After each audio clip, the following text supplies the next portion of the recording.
Hi guys, ఈరోజు వీడియోలో మనం రీసెంట్గా రిలీజ్ అయిన రావ్ బహదూర్ అనే మూవీ ఎక్స్ప్లెనేషన్ చూడబోతున్నాం. మీరు ఈ వీడియో అంతా చూశాక మీకు కానీ మా ఎక్స్ప్లెనేషన్ నచ్చినట్లయితే వీడియోని తప్పకుండా లైక్ చేసి హైప్ ఇవ్వడానికి ట్రై చేయండి. అండ్ మూవీ మీద మీ ఒపీనియన్ని కామెంట్ సెక్షన్లో మాతో పంచుకోండి. ఓపెన్ చేస్తే 1991వ సంవత్సరంలో స్టోరీ మొదలవుతుంది. మూవీలో మెయిన్ క్యారెక్టర్ అయిన రామప్ప నిద్ర నుంచి మేల్కొని నిజం చచ్చిపోయి ఈ ఇంటిని వల్లకాడు చేసిందని అంటూ గట్టిగా కేకలు వేస్తాడు. రామప్ప యొక్క మానసిక స్థితి అంతగా బాగుండదు. తనకి అప్పుడప్పుడు సడన్గా భయం వేయడం, తన బెడ్రూమ్ గోడలు రౌండ్గా తిరుగుతున్నట్టు భ్రమలు కలగడం వంటి మొదలగు ఊహలు తన మైండ్లో తిరుగుతుంటాయి.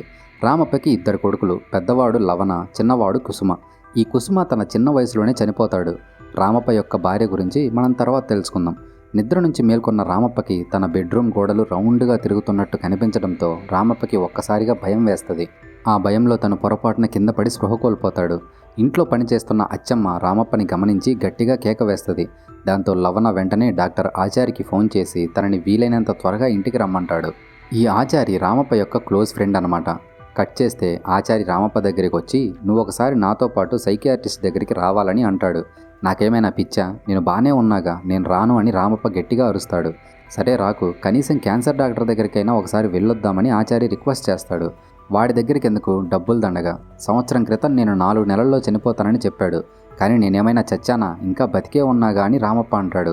కొంచెం సేపటి తర్వాత రామప్ప ఏడుస్తూ, నాకు అనుమానం అనే భూతం పట్టింది. నా అనుమానం తీరే వరకు నేను చావను.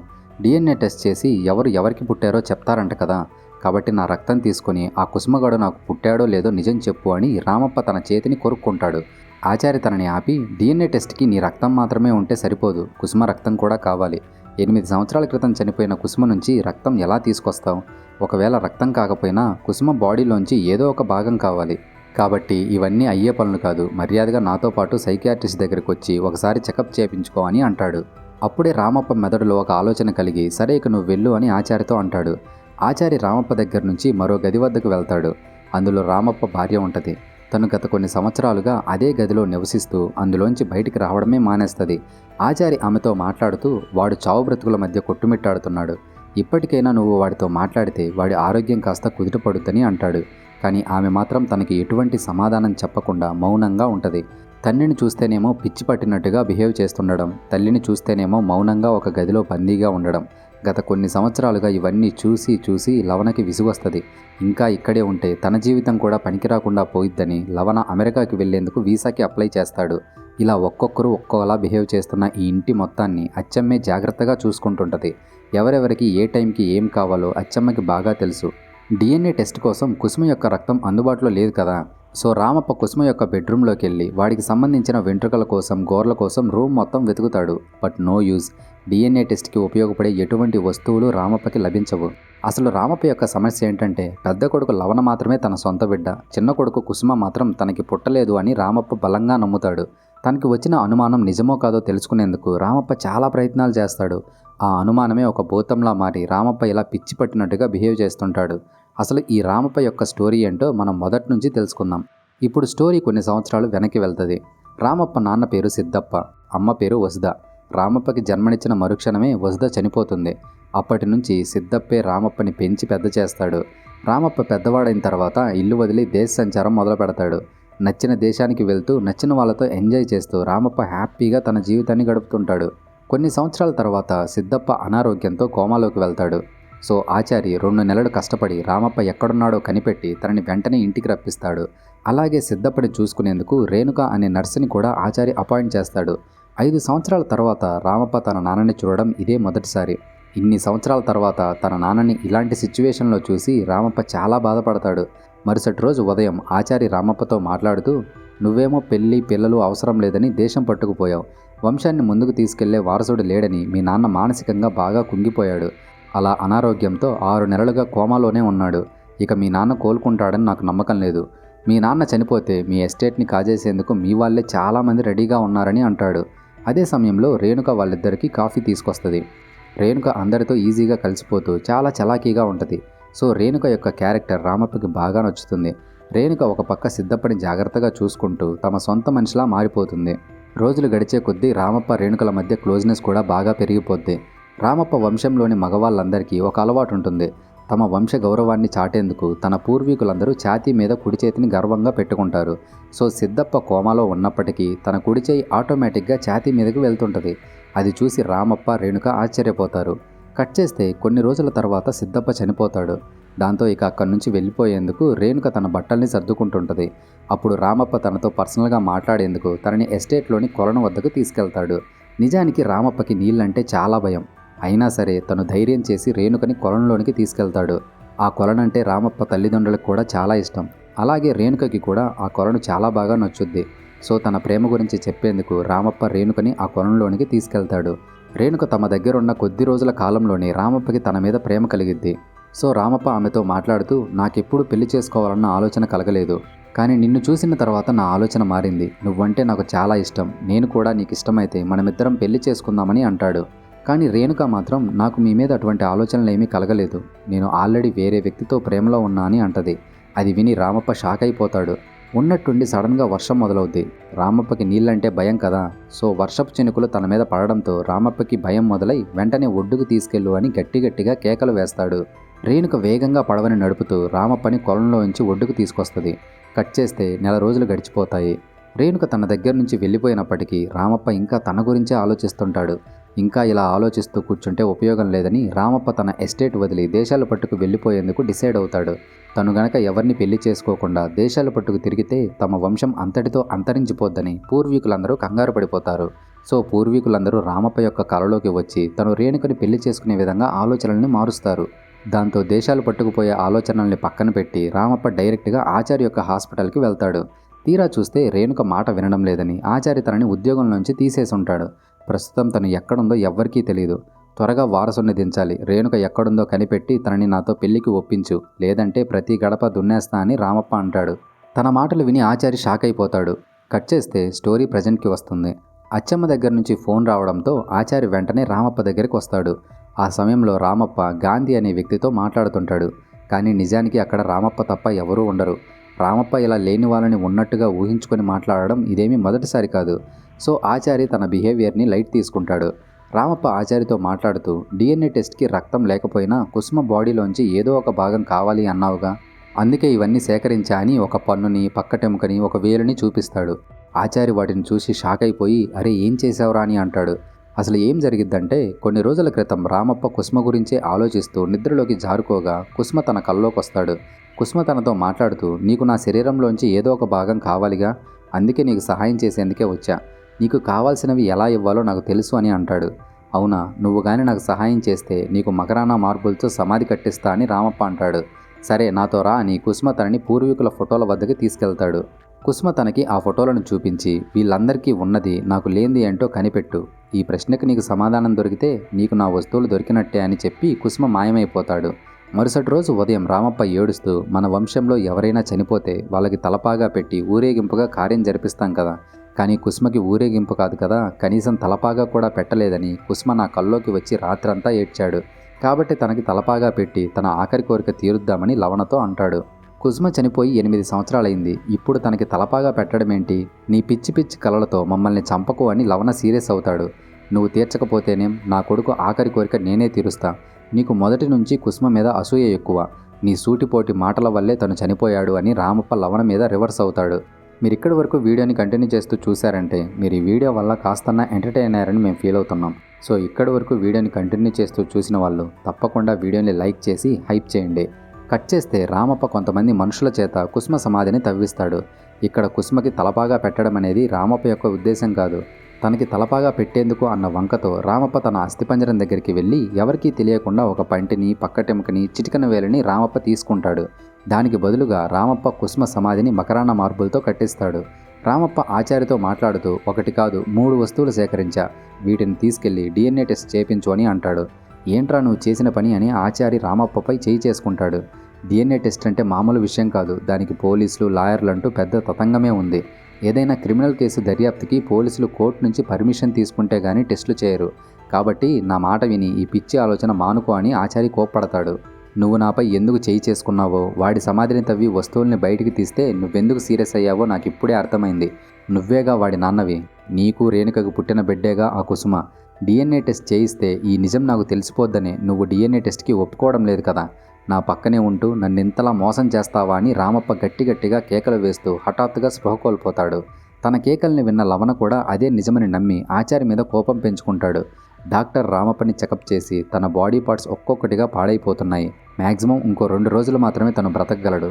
కాబట్టి తనని ఇంటికి తీసుకువెళ్ళి ప్రశాంతంగా తన బెడ్ మీదనే తన ప్రాణాన్ని వెళ్ళనివ్వండి అని అంటాడు. కట్ చేస్తే ఆచారి, లవణ రామప్పని రాజసంగా అలంకరించి బెడ్పై పడుకోబెడతారు. అదే సమయంలో ఒక పోలీస్ ప్యాలెస్లోకి వచ్చి లవణ ఆచార్యులతో మాట్లాడుతూ, రీసెంట్గా రామప్ప మీద మాకొక కేసు వచ్చింది. కుసుమకి 2 నెలల వయసున్నప్పుడు రామప్ప కుసుమని తన భార్య నుంచి 100 రూపాయలకి కొన్నాడని మైకేల్ అనే వ్యక్తి కేసు పెట్టాడు. అండ్ రామప్పే కుసుమని చంపేశాడని మైకేల్ చెప్పాడని పోలీస్ అంటాడు. అప్పుడు ఆచారి, అదేది నిజం కాదు, కుసుమ రామప్ప యొక్క సొంత బిడ్డే. కుసుమ నా హాస్పిటల్లోనే రామప్ప కళ్ళ ముందే జన్మించాడు. తను ఎవరి దగ్గర నుంచి కుసుమని డబ్బులకి కొనలేదు.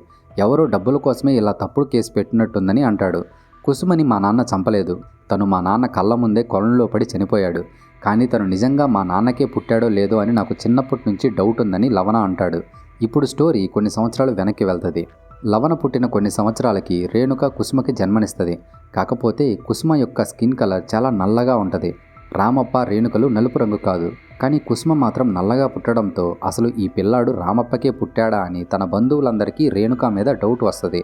బంధువులకి మాత్రమే కాదు, రామప్పకి కూడా రేణుక మీద డౌట్ వస్తుంది. ఆ అనుమానం వల్లనే లవణని ఒక విధంగా, కుసుమని మరో విధంగా రామప్ప ట్రీట్ చేస్తుంటాడు. నన్నింతలా మోసం చేస్తావా అని అంటూ తను రేణుకను కూడా చిత్రహింసలు పెడతాడు. రామప్ప ఎన్నాళ్ళుగానో బిస్కెట్ ఫ్యాక్టరీ పెట్టేందుకు గవర్నమెంట్ పర్మిషన్ కోసం ఎదురు చూస్తుంటాడు. చివరికి గవర్నమెంట్ నుంచి పర్మిషన్ రావడంతో అంతా కుసుమ పుట్టిన వేళ విశేషమని ఆచారి అంటాడు. రామప్ప తన బిస్కెట్ ఫ్యాక్టరీ ద్వారా 6 ఏళ్లలో 20 కోట్లు సంపాదిస్తాడు. సో తన కంపెనీ మరింత గ్రో చేసేందుకు ఒక పిల్లాడి ఫోటోని బిస్కెట్ ప్యాకెట్ మీద ప్రింట్ చేయాలని రామప్ప అనుకుంటాడు. ఎవరి ఫోటోనో ఎందుకు? కుసుమ పుట్టినప్పటి నుంచే కదా అదృష్టం నిన్ను వదిలి వెళ్లడం లేదు, కాబట్టి కుసుమ ఫోటోనే వేద్దామని ఆచారి అంటాడు. కానీ రామప్ప కుసుమకు బదులు లవణ ఫోటోని ప్రింట్ చేపిస్తాడు. ఒకరోజు రామప్ప రేణుకని కొడుతుండడంతో, నాన్న ఎందుకని అమ్మని కొడుతున్నావని కుసుమ అంటాడు. నువ్వు నాన్నకి పుట్టలేదుగా, అందుకే తను అమ్మని కొడుతున్నాడు అని లవణ అంటాడు. దాంతో కుసుమకి బాగా కోపం వస్తుంది. నేను మన నాన్నకి పుట్టలేదని అంటావా అని అంటూ కుసుమ లవణ మీద పడి చెవిని కొరికేస్తాడు. రామప్ప కుసుమపై చేయి చేసుకుని, అవునరా, నువ్వు నాకు పుట్టలేదు, నువ్వు ఎవడికి పుట్టావురా అని కుసుమని అవమానిస్తాడు. ఈ బాధలన్నీ తట్టుకోలేక కుసుమ ఒకరోజు కొలంలోనికి దిగి ప్రాణం కోల్పోతాడు. రేణుక ఏడుస్తూ, మీ వల్లే ఇదంతా జరిగింది, మీరే తన చావుకి కారణమని రామప్పపై కోప్పడి ఒక గదిలోకి వెళ్ళి తలుపేసుకుంటుంది. అప్పటి నుంచి తను ఎవరితో మాట్లాడకుండా అదే గదిలో ఒంటరిగా జీవితం గడుపుతుంటుంది. ఇక స్టోరీ ప్రజెంట్కి వచ్చేస్తుంది.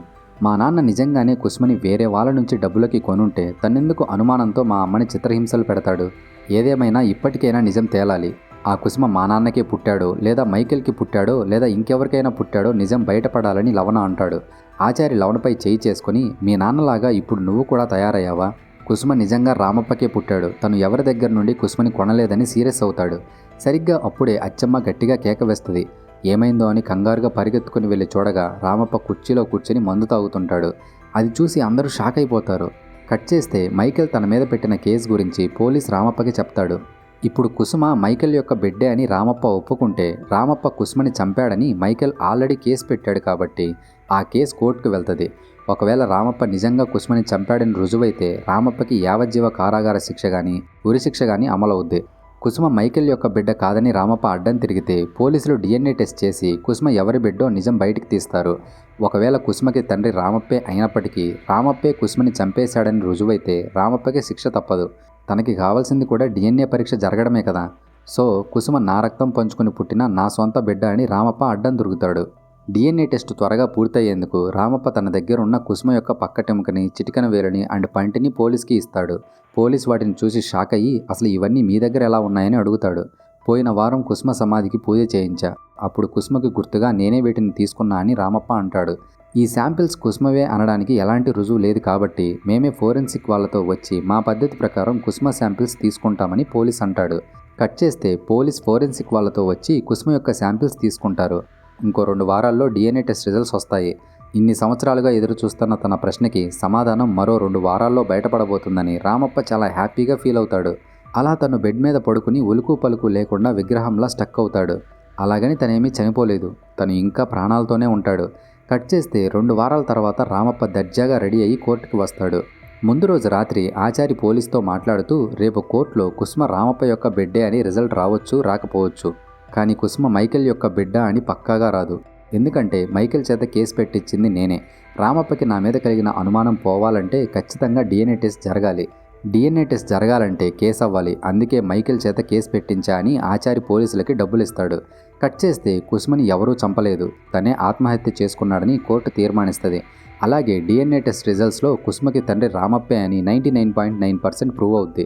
ఎన్నాళ్ళుగానో ఎదురు చూస్తున్న తన ప్రశ్నకి సమాధానం దొరకడంతో రామప్ప చాలా ఆనందపడతాడు. ఇంకేముంది, అలా తన ఆఖరి కోరిక తీరడంతో రామప్ప కోర్టులోనే సంతోషంగా ప్రాణం కోల్పోతాడు. అది చూసి అందరూ షాక్ అయిపోతారు. కాసేపట్లోనే దహన సంస్కారాలకి ఏర్పాట్లు కూడా మొదలవుతాయి.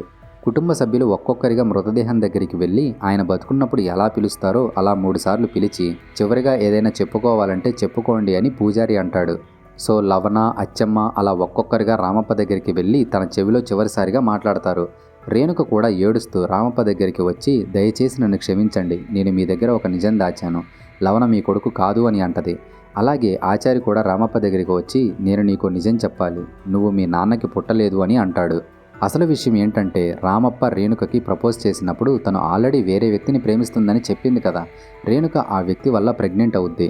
కానీ ఆ వ్యక్తి రేణుకని మోసం చేసి నీ కడుపులో పుడుతున్న బిడ్డకి తండ్రి ఎవరు అని క్వశ్చన్ చేసి రేణుకని వదిలేస్తాడు. దాంతో రేణుక చాలా ఏడుస్తుంది. సరిగ్గా అదే సమయంలో ఆచారి తన దగ్గరికి వచ్చి, సిద్ధప్ప చనిపోయినప్పటి నుంచి రామప్ప దిగులుతో నిండిపోయాడు, కనీసం నువ్వు తనని పెళ్లి చేసుకుంటే అయినా తన పరిస్థితి బాగుపడుద్దని రేణుకని రిక్వెస్ట్ చేస్తాడు. అలా రేణుక రామప్పలకి వివాహం జరగడం, వాళ్ళకి లవణ, కుసుమలు జన్మించడం జరుగుతాయి. నిజానికి సిద్ధప్ప యొక్క కొడుకు పురిట్లోనే చనిపోతాడు. బిడ్డకి జన్మనిచ్చే సమయంలో వసుధ కూడా చనిపోద్ది. దాంతో వంశాన్ని ముందుకు తీసుకెళ్లే వారసుడెవడూ లేకపోవడంతో పూర్వీకుల నుంచి సిద్ధప్పకి ప్రెషర్ పడుద్ది. వసుధని తప్ప మరో ఆడదానిని సిద్ధప్ప తన భార్యగా ఊహించుకోలేడు. అందుకే తను రెండో పెళ్లి కూడా చేసుకోడు. సో ఆ సమస్య నుంచి సిద్ధప్పని బయటపడేసేందుకు ఆచారి తండ్రి ఒక బిడ్డని తీసుకొచ్చి సిద్ధప్పకి ఇస్తాడు. ఆ బిడ్డే ఈ రామప్ప. రామప్పకి జన్మనిచ్చిన వెంటనే వసుధ చనిపోయిందని అందరినీ నమ్మించి సిద్ధప్ప రామప్పని పెంచి పెద్ద చేస్తాడు. కొన్ని సంవత్సరాల ముందు ఆచారి తండ్రి తన ప్రాణాల్ని కోల్పోయే ముందు ఈ నిజాన్ని ఆచారికి చెప్తాడు. కట్ చేస్తే రామప్పకి దహన సంస్కారాలు జరుగుతుండగా మూవీ ఎండ్ అయిపోతుంది. మనం మళ్ళీ మరో వీడియోతో కలుద్దాం. అంతవరకు టేక్ కేర్, బై బాయ్.